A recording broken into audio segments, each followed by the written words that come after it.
বন্ধুরা, দেখো আমি একটা তরমুজ কাটছি। একটা অন্যভাবে একটা তরমুজ কাটবো। দেখো তরমুজটা দেখো কত বড়। কিন্তু আমি কি এই বটি দিয়ে কাটতে পারবো এত বড় তরমুজ? চেষ্টা করছি।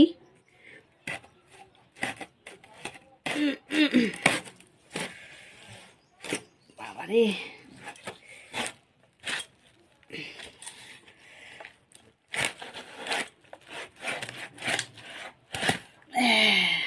কেটেছি।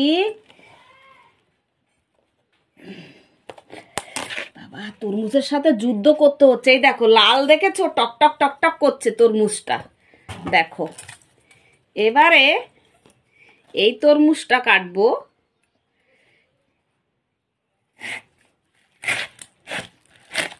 এইভাবে। তাহলে তোমার কি দেখাচ্ছে দেখো। এটা কি? এটা দেখো, লাফ লাফ লাফ। এটা দিল দিল। দেখেছো তরমুজটা কাটা হয়েছে এই কারণে। এই দেখো একটা লাফ তৈরি হয়ে গেল। দেখেছো কি? তোমাদের সবার ভালো লেগেছে? দেখলে তো, তোমাদের সামনে কাটলাম আর এটাকে লাফ তৈরি করলাম। হ্যাঁ, কেটে। দেখেছো কি ভালো লাগছে?